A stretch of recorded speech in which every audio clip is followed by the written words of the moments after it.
National geographic channel ഈ ആനയുടെ പ്രസവം ഷൂട്ട് ചെയ്യാൻ വേണ്ടി 35 ലക്ഷം രൂപ ആ മനുഷ്യന് കൊടുക്കാൻ തീരുമാനിച്ചു. എത്ര ലക്ഷം?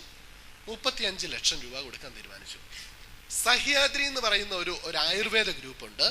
അവര് ഈ ആനയുടെ ആദ്യത്തെ വിസർജ്യം അത് വളരെ ഔഷധ ഗുണമുള്ളതാണ്. അതിനുവേണ്ടി 25 ലക്ഷം രൂപ കൊടുത്ത് വാങ്ങാൻ തീരുമാനിച്ചു. എത്രയായി? 60 ലക്ഷം രൂപയായി. നിങ്ങൾക്കറിയാലോ, ഈ സച്ചിൻ തെണ്ടുൽക്കർ അടക്കമുള്ള വലിയ വലിയ ആളുകളെ യഥാർത്ഥത്തിൽ മാർക്കറ്റ് ചെയ്യുന്നത് വലിയ വലിയ ഗ്രൂപ്പുകളാണ് മാർക്കറ്റ് ചെയ്യുന്നത്. അല്ലാതെ അവർ തന്നെ ചെന്നിട്ട് എനിക്കൊരു പരസ്യത്തിൽ അഭിനയിക്കണം എന്ന് പറഞ്ഞ് നടക്കുകയല്ല. അങ്ങനെ ഒരു ഗ്രൂപ്പ് ഈ ആനയെ മാർക്കറ്റ് ചെയ്യാൻ വേണ്ടി മുമ്പോട്ട് വന്നു. അവർ 18 ലക്ഷം രൂപ കൊടുക്കാനാണ് തീരുമാനിച്ചത്. എത്രയായി? 78 ലക്ഷമായി. നിങ്ങൾക്കറിയാമല്ലോ, ഈ മനുഷ്യൻ, ഈ കിടങ്ങൂരുകാരന് ഒരു ആനയും കിട്ടുകയാണ്, ആനക്കുട്ടിയും കിട്ടുകയാണ്, ഏതാണ്ട് 3/4 കോടി രൂപയിൽ കൂടുതൽ കിട്ടുകയാണ്. വാർത്തയാതിരിക്കുവോ? വലിയ വാർത്തയായി. പെട്ടെന്നാണ് അടുത്ത വാർത്ത പ്രത്യക്ഷപ്പെട്ടു തുടങ്ങിയത്. ആ വാർത്ത ഇങ്ങനെയാണ്: ആ ആന ഗർഭിണിയല്ല. അടുത്ത വാർത്ത പിന്നെയും പ്രത്യക്ഷപ്പെട്ടു തുടങ്ങി. അതും വാർത്തയായി. ഈ നമ്മുടെ നാട്ടിൽ എങ്ങനെയാണല്ലോ, ആർക്കെതിരെയും എന്തെതിരെയും എപ്പോഴും എങ്ങനെയും പ്രത്യക്ഷപ്പെടുന്ന സാധനത്തിനാണല്ലോ വാർത്ത എന്ന് പറയുന്നത്. ശരി, എൻ്റെ കൂട്ടുകാരൻ ജിമ്മി ജെയിംസ് ആണ് ഈ വാർത്ത ഏഷ്യാനെറ്റിന് വേണ്ടി അവതരിപ്പിക്കുന്നത്. ജിമ്മി വാർത്ത അവതരിപ്പിക്കുന്നത് ഇങ്ങനെയാണ്: വിഷ്വലൊക്കെ കാണിച്ചുകൊണ്ടാണ് വാർത്ത മുമ്പോട്ട് പോകുന്നത്. നിങ്ങൾക്കറിയാമല്ലോ, ഈ അവസാനം, ഇതിൻ്റെ വാർത്തയുടെ അവസാനം എന്ത് പറയും? S Lallu, India vision, Thiruvananthapuram. ഇപ്പം ഏഷ്യാനെറ്റ് വന്നെങ്കിലും S Lallu, India vision, Thiruvananthapuram, ഇങ്ങനെ പറയാറുണ്ട് വാർത്തയുടെ അവസാനം. ഓക്കെ, നമ്മുടെ ജിമ്മി ജെയിംസ് വാർത്ത അവസാനിപ്പിക്കുകയാണ്.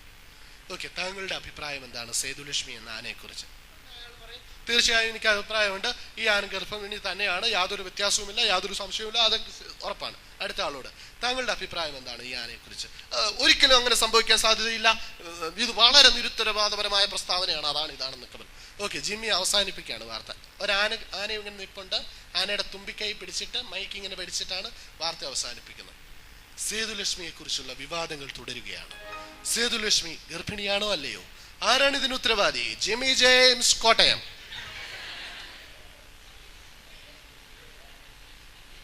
ഞാൻ ഉടനെ അവനെ വിളിച്ചു. ജിമ്മി തെറ്റായിട്ട് എന്തെങ്കിലും പറഞ്ഞോ? വാർത്തയുടെ സ്പീഡിൽ ജിമ്മി അവതരിപ്പിച്ച ഒരു പ്രശ്നം, ഒരു അവതരണത്തിലെ ഒരു പിഴവ്, പക്ഷെ അത് വലിയ മാനക്കേടായി ജിമ്മിക്ക് തന്നെ വന്നു. ഇപ്പോഴും ഞങ്ങളുടെ കൂടുന്ന സൗഹൃദ കൂട്ടായ്മകളിൽ ജിമ്മി എന്തെങ്കിലും നമ്പർ അടിച്ചുകൊണ്ട് വരികയാണെങ്കിൽ ആദ്യം നമ്മൾ പറയുന്ന ഇതാണ്: സേതുലക്ഷ്മിയെ കുറിച്ചുള്ള വിവാദങ്ങൾ തുടരുകയാണ്, അതാണ് ഉത്തരവാദി ജിമ്മി ജെയിംസ്, കോട്ടയം. അതോടെ അവന്റെ കാര്യത്തിനൊരു തീരുമാനമാവും. ആണോ? അപ്പം പ്രശ്നമാണ്. ഓക്കെ, അപ്പം മൈ ഡിയർ ഫ്രണ്ട്സ്, എനിക്ക് പറയാനുള്ളത്, ആത്മവിശ്വാസത്തിന് മേൽ അധിക വിശ്വാസം പ്രതിസന്ധി സൃഷ്ടിച്ചാൽ, അധിനിവേശം സൃഷ്ടിച്ചാൽ നമുക്ക് സ്മാർട്ട് ആവാൻ പറ്റില്ല. മറ്റൊന്ന്, മെച്യൂരിറ്റി. നമ്മൾ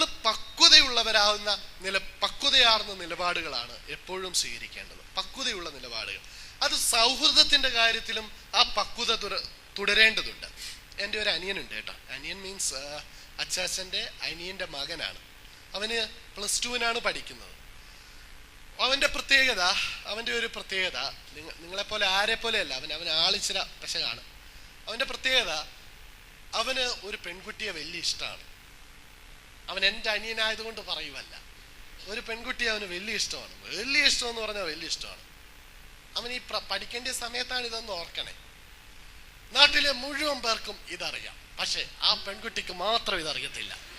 അവൻ അത്രയ്ക്ക് ധൈര്യശാലിയാണ്. അവന് ഒരു ദിവസം ഇവന് നസീർ കളിച്ചതാണ്, പ്രേം നസീർ കളിച്ചതാണ്. ഇവന്റെ അമ്മ ഒരു ദിവസം എന്നോട് പറഞ്ഞു, നീ ഇവനെ ഒന്ന് പറഞ്ഞ് ഉപദേശിച്ച് നന്നാക്കാൻ ശ്രമിക്കണം. അവനെ നന്നാക്കാൻ ഞാൻ ചെന്നിട്ട് വേണം അവനെ ഭിത്തിയെ ടാറ്റു പോലെ ഒട്ടിച്ചു വെക്കാൻ. ശരി, ഒരു ദിവസം ഞാൻ തീരുമാനിച്ചു ഇവനെ ഒന്ന് നന്നാക്കാമെന്ന് തീരുമാനിച്ചാണ് ചെന്നപ്പോ രാവിലെ വെളുപ്പിനെയാണ് ഞാൻ ചെന്നത്. അവനപ്പോ ഉറങ്ങിക്കിടക്കാണ്. വെളുപ്പിനെ 8 മണിക്ക്. അപ്പോഴും അവന് കിടപ്പാണ്. അവൻ രാത്രി മുഴുവൻ അവന് പലതരത്തിലുള്ള പരിപാടികളാണ്, ഫോൺ വിളികളും കാര്യങ്ങളും ഒക്കെ ആയിട്ട് അവന് എൻഗേജ്ഡ് ആണ്. ഞാൻ അവിടെ ചെന്ന് കയറിയ ഉടൻ തന്നെ റൂമിൽ ഒരു ചൂട് എനിക്ക് ഫീൽ ചെയ്തു. ഞാൻ നോക്കുമ്പോൾ അവൻ്റെ മുറിയിൽ നിറയെ നല്ല ചിത്രങ്ങളാണ്, യേശുവിൻ്റെ ചിത്രം.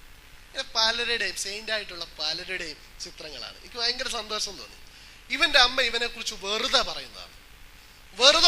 ഇങ്ങനെ ഈ നല്ല ചിത്രങ്ങളൊക്കെ സൂക്ഷിക്കുന്നത് ഇവനെ കുറിച്ചാണ്. അപ്പൊ ഞാൻ ഫാൻ ഒന്ന് ഇട്ടപ്പോഴാണ് അതിലൊരു പടം കറങ്ങി തിരിഞ്ഞത്.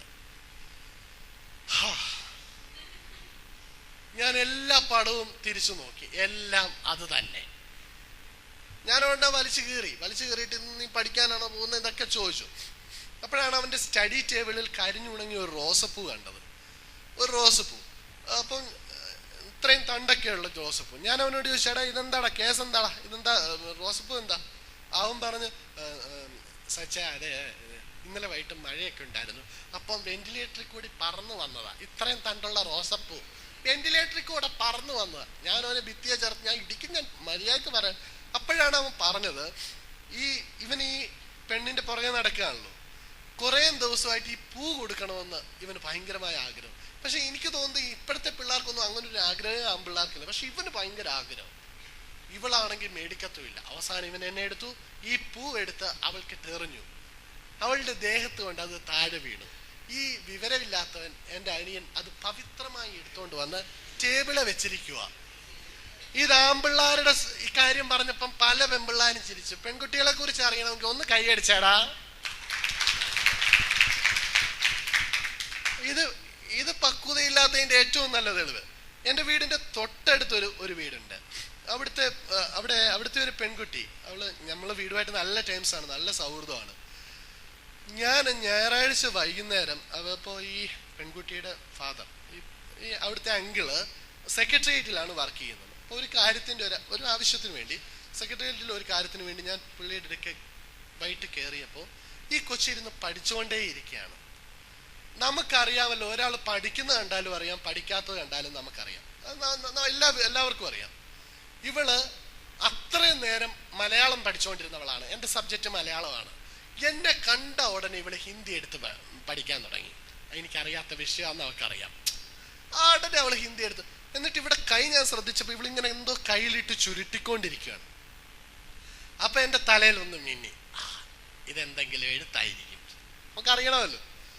ഞാനപ്പോ അവളോട് ചെന്ന് ചോദിച്ചു, മോളെ എന്താ കയ്യിൽ എന്താന്ന് ചോദിച്ചു. പറയുന്നോണ്ടൊന്നും തോന്നരുത്, പെൺകുട്ടികൾ 2 കാര്യങ്ങൾക്കേ വാ തുറക്കാറുള്ളൂ എന്ന് ചില ശത്രുക്കാർ പറയാറുണ്ട്. എന്തൊക്കെയാ? കള്ളം പറയാനും കഞ്ഞി കുടിക്കാനും എന്നാണ് പെൺകുട്ടികളെ കുറിച്ച് പറയുന്നത്. സത്യമാണെങ്കിൽ ഒന്ന് കൈയടിക്കണേ. ഇവരത് അംഗീകരിച്ചിരിക്കുന്നത് കേട്ടോ, നിങ്ങൾക്കത് പ്രശ്നമാണ്. ശരി മൈ ഡിയർ ഫ്രണ്ട്സ്, ഇവളിങ്ങനെ കൈട്ട് ചുരുട്ടിക്കൊണ്ടിരിക്കുക. അപ്പൊ ഞാൻ അവളോട് ചോദിച്ചു, മോളെ ആ പേപ്പറിങ് തന്നെ. പേപ്പറോ? ജീവിതത്തിൽ പേപ്പർ എന്ന് പറയുന്ന സാധനം കേൾക്കാത്ത പോലെ